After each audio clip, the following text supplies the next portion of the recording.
सुबह की हल्की धूप थी। धर्मपाल गांव के बाजार से खुश घर लौट रहा था। आज उसके व्यापार में अच्छा मुनाफा हुआ था, इसलिए वो बहुत प्रसन्न दिख रहा था। आज व्यापार में अच्छा मुनाफा हुआ है। तभी रास्ते पर कई लोग तेज कदमों से जंगल की ओर जा रहे थे। उनकी चाल में हड़बड़ी और गहरी उदासी थी। धर्मपाल ने हैरानी से पूछा, अरे भाई, इतनी जल्दी में कहाँ जा रहे हो? जंगल की ओर, जल्दी आओ। धर्मपाल की मुस्कान गायब हो गई। जंगल के किनारे लोगों की भीड़ लगी थी। आवाजें धीरे धीरे उभर रही थीं। एक बुजुर्ग ने सबको बताते हुए कहा, गोविंद और कमला अब हमारे बीच नहीं रहे। पर ऐसा क्या हो गया? वृद्धावस्था ने माता पिता के शरीर को लाचार कर दिया था। मगर विडंबना देखिए, जिस रघु और हरिया के लिए उनकी लाठी बनना था, उन्हीं के बेटों ने अपना हाथ खींच लिया और दुखी होकर उन्होंने अपना जीवन खत्म कर लिया।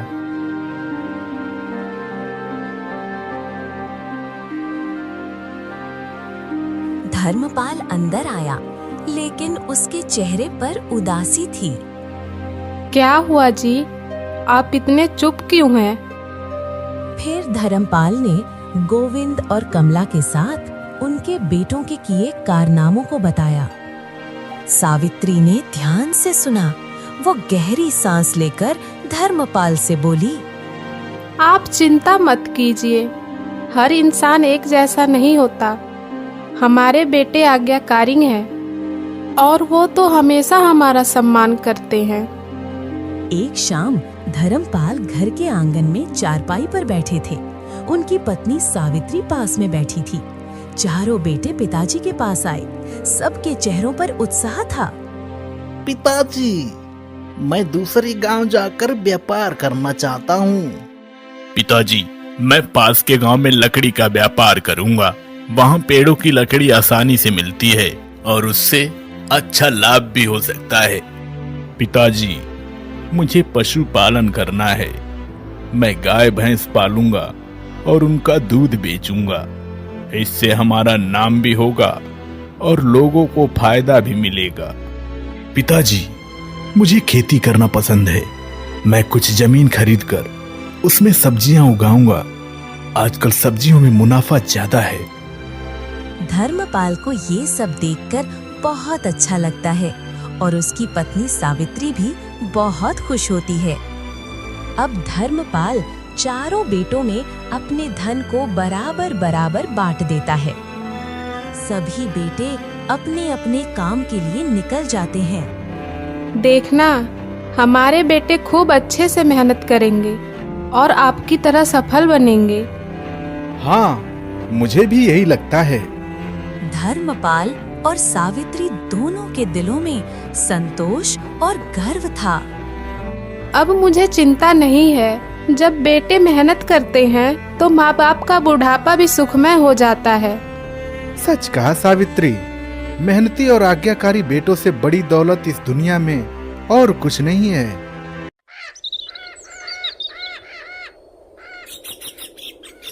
कुछ दिन बीतते हैं। घर में सब ठीक चल रहा होता है, लेकिन धीरे धीरे सावित्री की तबीयत बिगड़ने लगती है। धर्मपाल उसकी सेवा में दिन रात लगे रहते हैं। एक दिन सावित्री बहुत कमजोर हो जाती है। धर्मपाल उसके पास बैठा था। चारों बेटे अपने अपने काम में बाहर गए हुए थे। उस समय घर में कोई बेटा पास मौजूद नहीं था। धर्मपाल जी, लगता है अब मेरा समय पूरा हो गया है। ऐसा मत कहो सावित्री, तुम ठीक हो जाओगी। मेरे जाने के बाद हमारे बेटे तुम्हें इतना प्यार देंगे कि तुम्हें मेरी कमी महसूस नहीं होगी। ये कहकर सावित्री की आंखें धीरे धीरे बंद हो गईं। धर्मपाल की आंखों से आंसू बह निकले। उस क्षण वो पूरी तरह अकेला महसूस कर रहा था। सावित्री के निधन के बाद धर्मपाल का दिल बहुत भारी हो गया था। अंतिम संस्कार के बाद धर्मपाल ने अपने चारों बेटों को पास बुलाया। बेटा, तुम्हारी माँ तो चली गई, अब मैं अकेला पड़ गया हूँ। मैं चाहता हूँ कि तुम में से कोई मेरे साथ यहीं रुके ताकि बुढ़ापे में सहारा मिल सके। पिताजी, आप तो जानते हैं कि मेरा दूसरे गांव में व्यापार चलता है। अगर मैं यहीं रुक गया तो वहां का सारा काम बिगड़ जाएगा। माफ कीजिए, मैं आपके साथ नहीं रह सकता। ठीक है बेटा, मुझे तुम्हारी मजबूरी समझ में आती है। पिताजी, मैं आपके पास ही रहूंगा। मैं यही गांव में लकड़ी का व्यापार करूंगा। आप अकेले नहीं रहेंगे। मैं हर वक्त आपकी सेवा करूंगा। पिताजी, मैं तो भैंस पाल रहा हूँ। उनका दूध दही बेचकर ही मेरा घर चलता है। अगर मैं यहाँ रहने लगा तो सारा काम छूट जाएगा। नहीं बेटा, मैं तुम्हें नहीं रोकूंगा। पिताजी, अगर आप चाहें तो यहाँ की जमीन जायदाद मेरे नाम कर दीजिए। मैं इस जमीन पर खेती करूंगा और अच्छे पैसे कमाऊंगा। नहीं बेटा, जमीन का फैसला बाद में होगा। अभी मुझे सिर्फ साथ की जरूरत है और वो मुझे अनमोल से मिल गया है। धर्मपाल अनमोल बेटे के साथ रहने को राजी हो गया। छोटा बेटा दूसरे गांव जाकर खेती करने लगा, जबकि अनमोल गांव में ही रहकर लकड़ी का व्यापार करने लगा और पिताजी की सेवा करने लगा। कुछ दिन तक सब कुछ ठीक रहा, लेकिन वक्त बदलने लगा। अनमोल की पत्नी राधा का स्वभाव धीरे धीरे कठोर होता गया।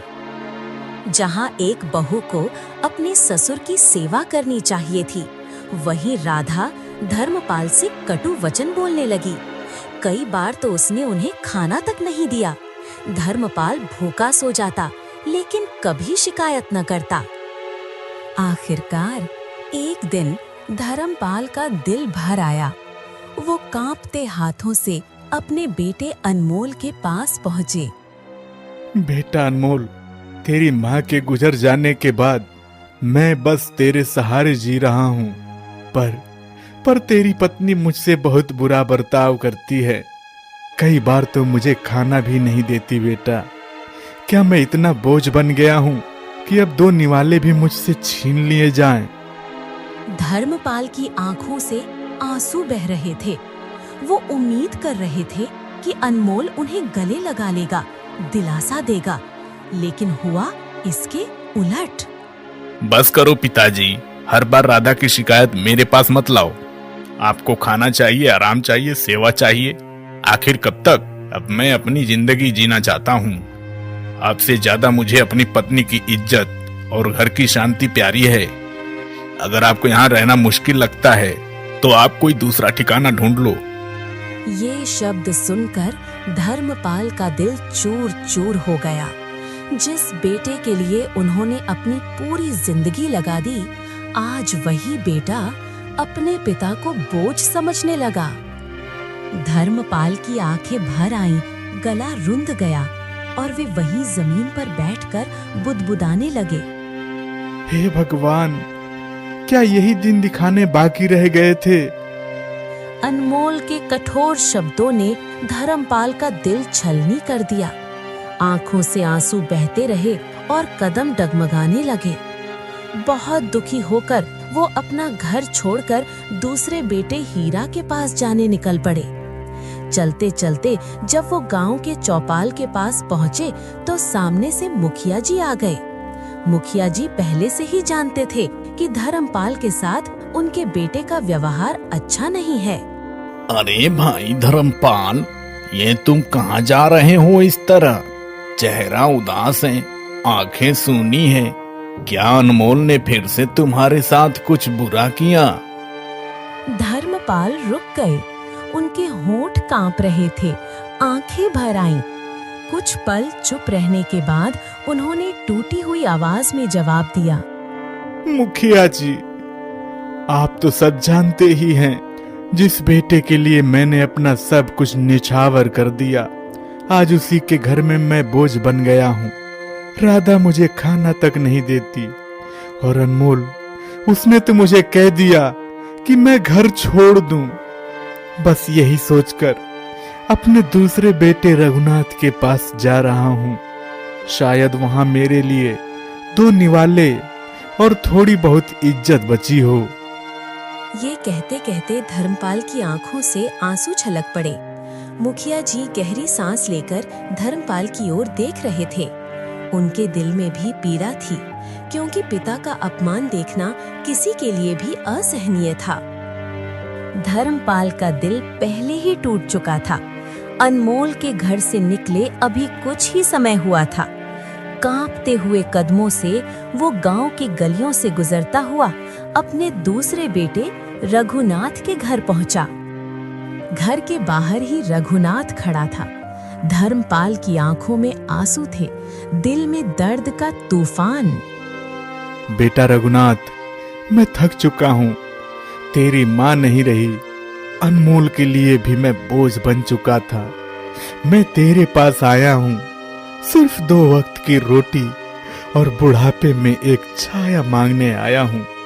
बस यही चाहता हूँ कि अपनी जिंदगी के आखिरी दिन तुम्हारे साथ इस घर के आंगन में गुजार दूं। रघुनाथ ने ये सुना, लेकिन उसके चेहरे पर न स्नेह था न ही दया।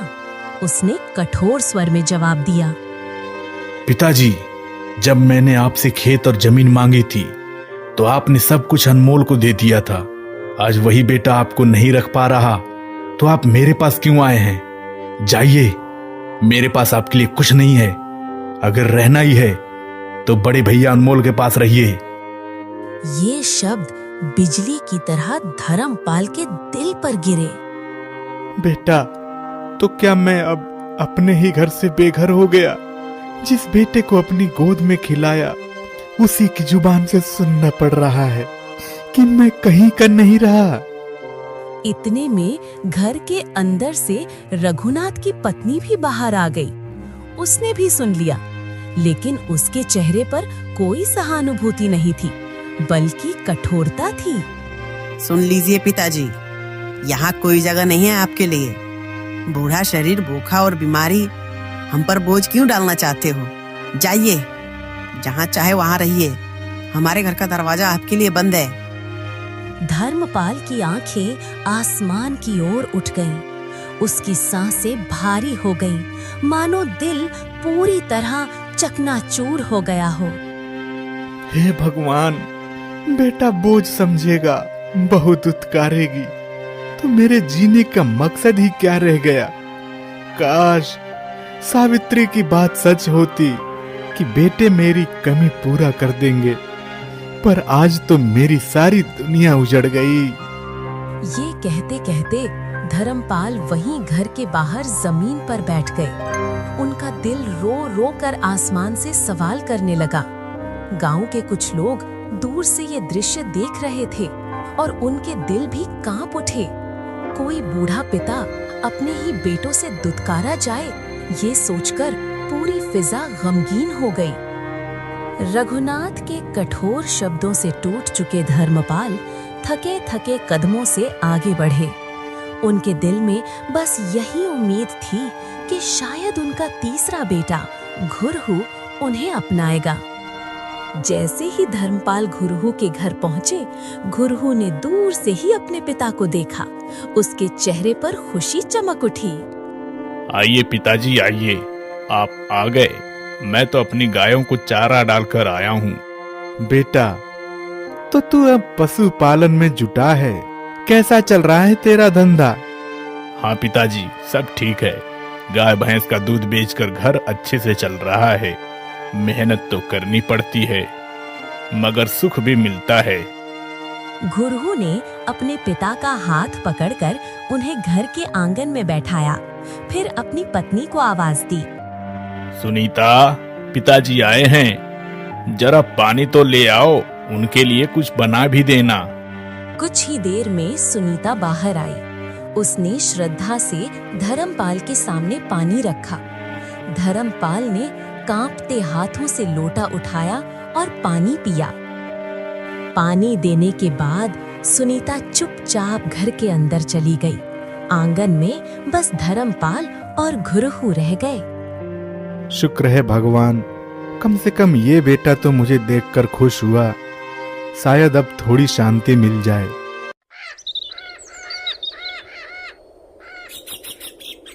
एक दिन शाम को घुरहु आंगन में चुपचाप बैठा था। उसके चेहरे पर उदासी साफ झलक रही थी। ये देखकर धर्मपाल पास आकर उसके बगल में बैठ गए।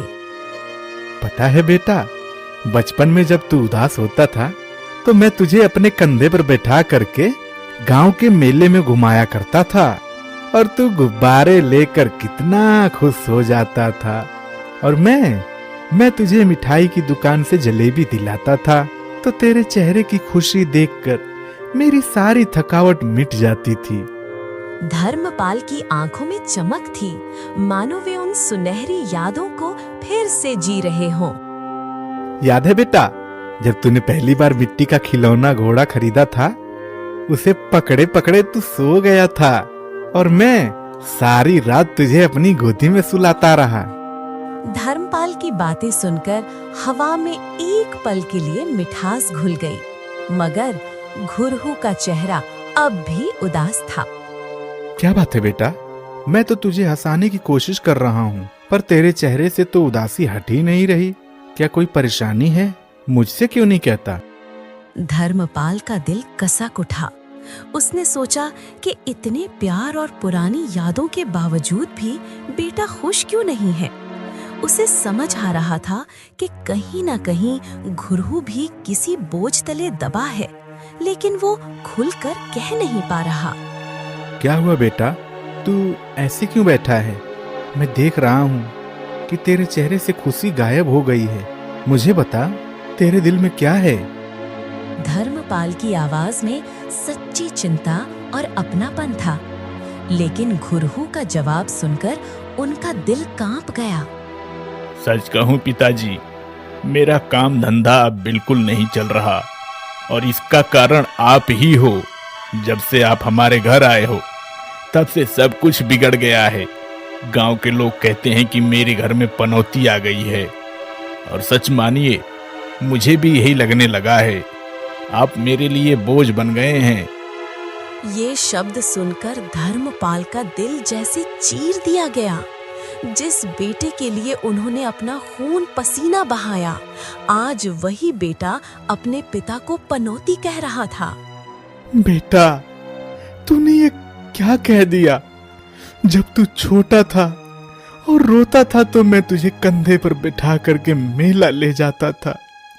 तेरी हर खुशी के लिए मैंने अपनी खुशी कुर्बान कर दी। तेरे भविष्य के लिए मैंने दिन रात मेहनत की, पसीना बहाया और आज मैं ही तेरे घर में पनौती हो गया। अगर मेरा होना ही तेरे लिए बोझ है तो अच्छा है बेटा, मैं यहाँ से चला जाता हूँ। मैं तुझे बोझ से मुक्त कर देता हूँ। धर्मपाल की आंखों से आंसू बह निकले। कांपते कदमों से वो उठा और आंगन से बाहर चल पड़ा। उसका दिल अब बिल्कुल खाली था, जैसे सारी उम्मीदें, सारे रिश्ते एक एक कर उससे छिनते जा रहे हों। घुरहु के कठोर शब्द सुनने के बाद धर्मपाल का दिल एक बार फिर से टूटा। वो धीरे धीरे कांपते कदमों से जंगल के रास्ते की ओर चल पड़ा। उसकी आंखों में आंसू थे और मन में सावित्री के अंतिम शब्द गूंज रहे थे। सावित्री, तुमने कहा था कि मेरे जाने के बाद बेटे मुझे इतना प्यार देंगे कि तुम्हारी कमी महसूस नहीं होगी। लेकिन देखो, आज मैं अकेला हूँ। एक एक करके मेरे लिए सारे दरवाजे बंद हो गए हैं सावित्री। लंबे रास्ते के बाद धर्मपाल चौथे बेटे माधव के घर पहुंचा। माधव दरवाजे पर खड़ा था। पिता को देखकर वो चौंका और दौड़कर उनके पास आया। पिताजी, आप अकेले? मेरे 3 भाइयों में से कोई आपके साथ नहीं आया? नहीं बेटा, कोई नहीं आया। मैं ही बस तेरे पास आया हूँ। सोचा अपनी अंतिम सांसें तेरे यहाँ गिन लूं। कोई बात नहीं पिताजी, आप जब चाहे जितना चाहे रह सकते हैं।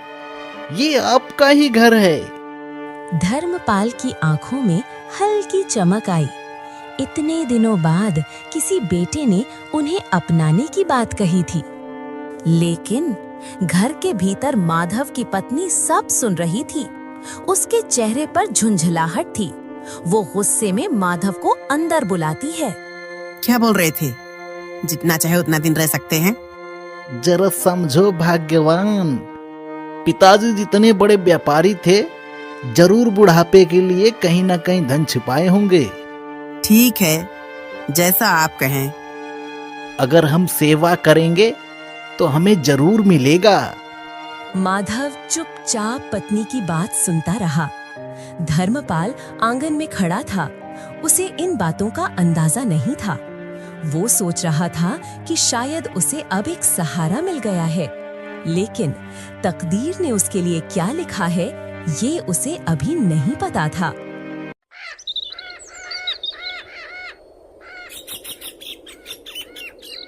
कुछ दिन बीत गए। धर्मपाल को समय पर खाना मिल रहा था। माधव उसकी सेवा करता था और उसकी पत्नी सुनीता भी आदर दिखाती थी। धर्मपाल सोचने लगा कि शायद उसका चौथा बेटा ही असली सहारा है। तीनों बेटों ने मुझे ठुकरा दिया, लेकिन माधव ही मेरा सच्चा बेटा है। यही मेरा सहारा बनेगा। मगर घर के भीतर की बातें कुछ और ही थीं। एक दिन सुनीता ने माधव से गुस्से में कहा, और कितने दिन सेवा करनी है? इतने दिन हो गए, लेकिन पिताजी ने अब तक खजाने के बारे में कुछ नहीं बताया। क्या सचमुच इनके पास धन है भी, या बस ऐसे ही हमसे सेवा करवा कर बैठे पड़े हैं? मैं तो अब नहीं कर सकती। हाँ भाग्यवान, मैं भी यही सोच रहा हूँ। अब जाकर साफ साफ पूछना ही पड़ेगा।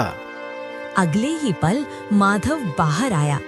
उसका चेहरा गुस्से से भरा हुआ था। धर्मपाल आंगन में बैठे थे। चेहरे पर हल्की मुस्कान थी।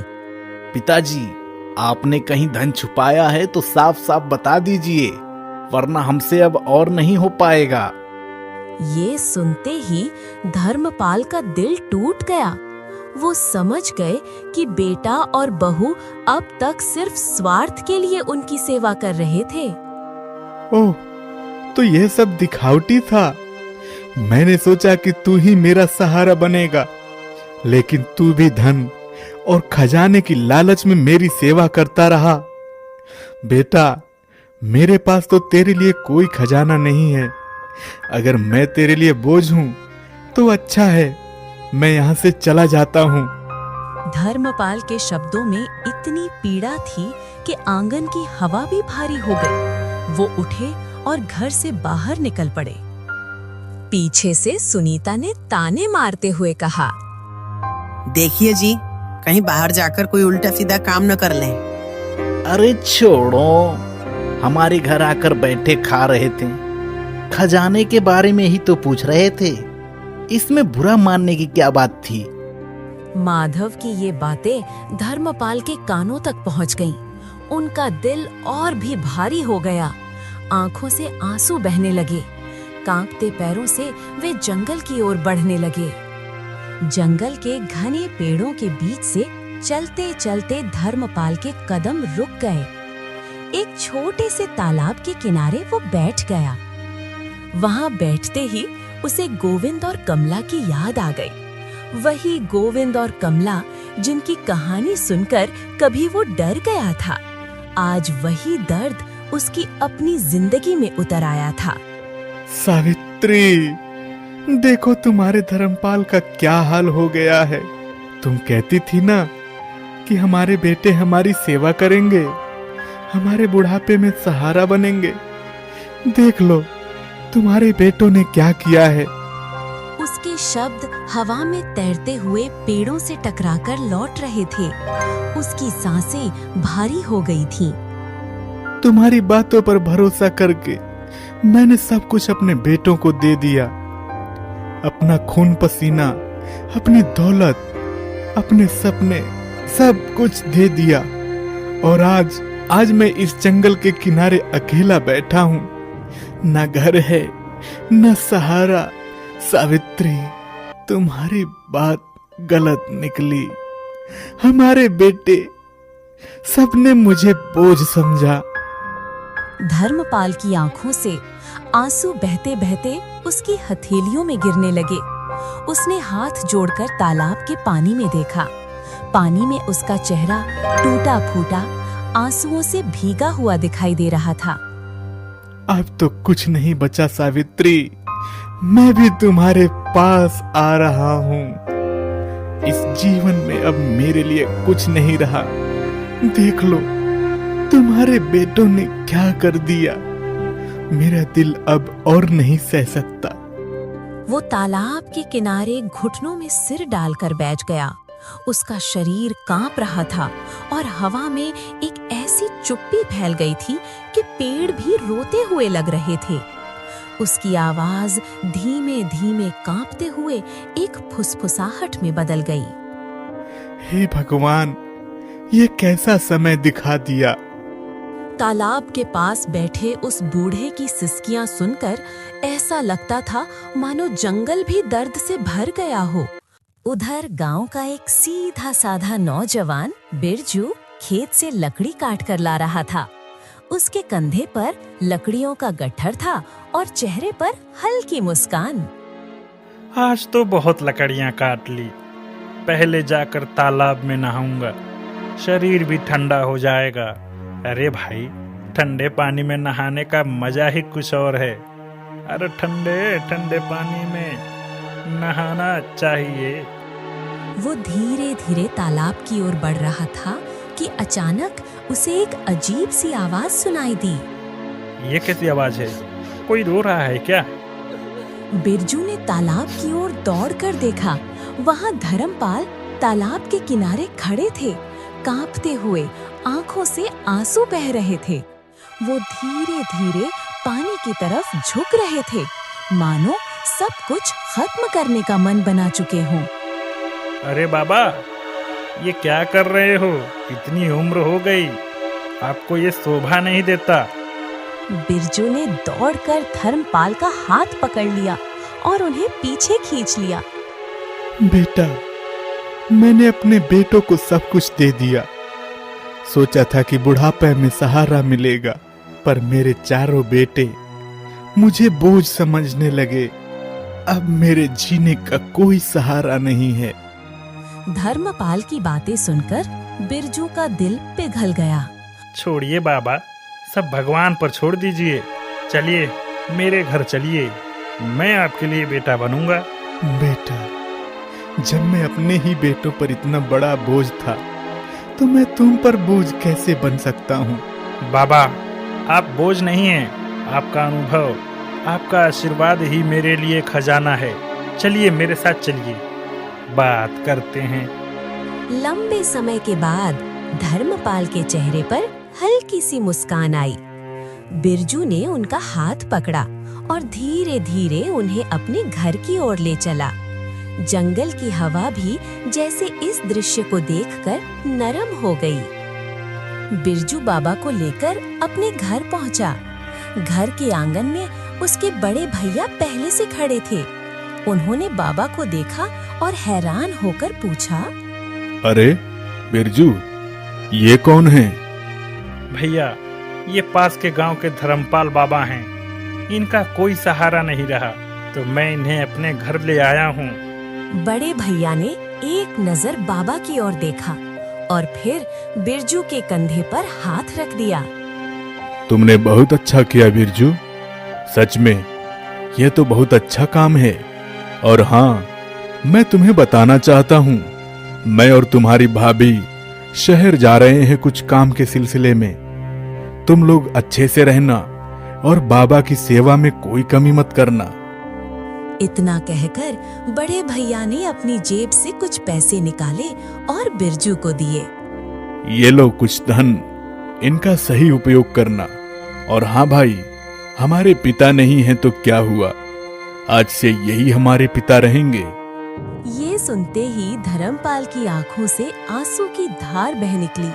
हे भगवान, मेरे अपने बेटों ने मुझे ठुकरा दिया और आज ये पराये मुझे पिता कहकर अपना कह रहे हैं। क्या तेरी लीला है। अब धर्मपाल घर में कोई भी काम करने जाते तो बिरजू और उसकी पत्नी तुरंत मना कर देते। अरे बाबा, आप कुछ मत करिए, बस खाना खाइए और घूमते रहिए, यहाँ वहाँ बैठकर लोगों से बातें करिए, आपका मन भी बहल जाएगा। हाँ बाबा, आप हमारे लिए बस आशीर्वाद दीजिए, यही हमारे लिए सबसे बड़ा खजाना है। धीरे धीरे धर्मपाल को यकीन होने लगा कि दुनिया में अभी भी अच्छे लोग हैं। जहाँ अपने बेटों ने उसे बोझ समझा, वहीं बिरजू और उसकी पत्नी उसे पिता मानकर सेवा करने लगे। धर्मपाल का मन फिर से जीने को चाहने लगा। उसके चेहरे पर अब संतोष और खुशी झलकने लगी।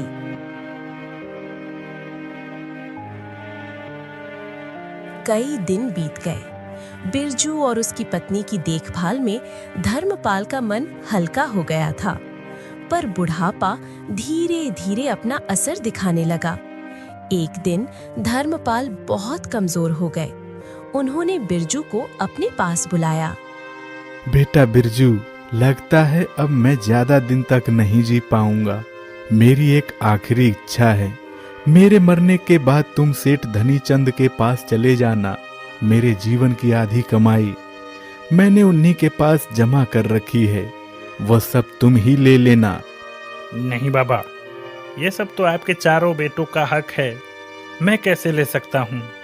नहीं बेटा, ऐसा मत करना। अगर तुमने यह धन उन चारों को दे दिया तो मैं समझूंगा कि तुम भी उन्हीं के जैसे निकले। यह धन उनका नहीं है जिन्होंने मुझे त्याग दिया, ये धन उनका है जिन्होंने मुझे बुढ़ापे में सहारा दिया। तुमने जो किया है उसका ये इनाम है। एक भी सिक्का उनको मत देना, वो इसके लायक नहीं है। ठीक है बाबा, जैसी आपकी इच्छा। इतना कहकर धर्मपाल की आंखें धीरे धीरे बंद हो गईं। उनकी सांस थम गई। बिरजू ने पिता समान धर्मपाल को गले लगाकर रोते हुए उनके अंतिम संस्कार की तैयारी की। अगले दिन बिरजू धर्मपाल की अंतिम इच्छा पूरी करने के लिए सेठ धनीचंद के पास पहुंचा। सेठ जी, मुझे धर्मपाल बाबा ने भेजा है आपके पास। अच्छा, तो मेरे मित्र धर्मपाल की मृत्यु हो चुकी है और उनकी सेवा तुमने की है। जी, लेकिन आपको कैसे पता? अरे भाई, धर्मपाल ने मुझे पहले ही कह दिया था, जो मेरी सच्ची सेवा करेगा मैं उसी को तुम्हारे पास भेजूंगा, और तुम ही यहाँ पर आए हो, इसका मतलब तुमने उसकी अच्छी तरह से देखभाल की है। धर्मपाल ने मेरे सामने दूसरों के पिता का दुख देखा था, तभी से उसने ठान लिया था कि मेरा धन उसी को मिलेगा जो मेरे बुढ़ापे का सहारा बनेगा, और तुमने वो कर दिखाया। सेठ ने एक बड़ा संदूक आगे खिसकाया जिसमें धर्मपाल की जमा पूंजी रखी थी। ये लो बेटा, ये सारी संपत्ति तुम्हारी है, लेकिन याद रहे इनमें से एक भी सिक्का उसके बेटों को मत देना। अगर तुमने दे दिया तो धर्मपाल की आत्मा को शांति नहीं मिलेगी। बिरजू की आंखें नम हो गईं। उसने दोनों हाथ जोड़कर धन्यवाद कहा। धन्यवाद सेठ जी, मैं वादा करता हूँ कि बाबा की इच्छा पूरी करूँगा। ये कहकर बिरजू संदूक लेकर अपने घर की ओर लौट पड़ा।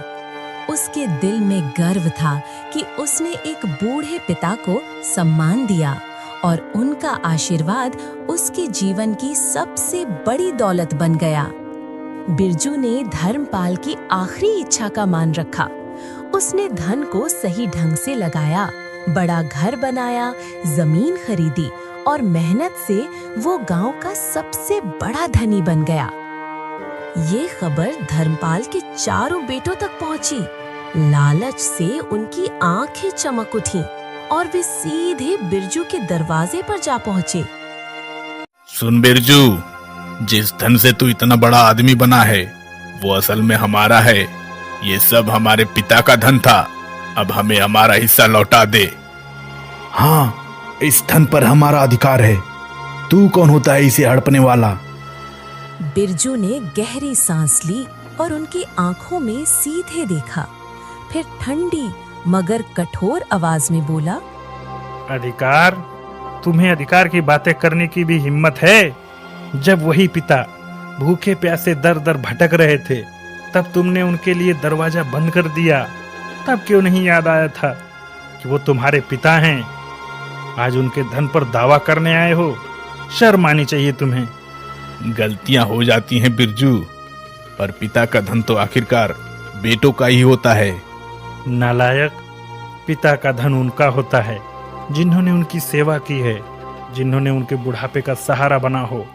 तुम लोग तो पिता को जहर और बोझ समझते थे। तुम्हारे लिए पिता का धन तो क्या, उनका आशीर्वाद भी पाना नामुमकिन है। देख बिरजू, हमें हमारा हक दे दे, वरना अच्छा नहीं होगा। धमकी? तुम्हारी औकात तो उस भीख के बराबर भी नहीं है जो मैं सड़क पर बैठे भिखारियों को दे देता हूँ। ये लो 2-2 सिक्के, इन्हें लो और यहाँ से चले जाओ। बाबा ने साफ कहा था, उन बेटों को एक भी सिक्का मत देना जिन्होंने पिता को ठुकराया हो। ये तो मैं अपनी तरफ से 2-2 सिक्के दिया हूँ। निकलो यहाँ से, नहीं तो मेरे पहरेदार तुम्हारी ऐसी दुर्दशा करेंगे कि हड्डियां जोड़ने लायक नहीं बचेंगी। बिरजू की गूंजती आवाज ने चारों बेटों के दिल दहला दिए। वे एक दूसरे का चेहरा देखने लगे, फिर शर्म से सिर झुकाकर वहां से लौट गए। उनके चेहरे पर पछतावा था, पर अब बहुत देर हो चुकी थी। पिता का धन, पिता का आशीर्वाद और पिता का प्यार, सब कुछ उनसे हमेशा के लिए छिन चुका था।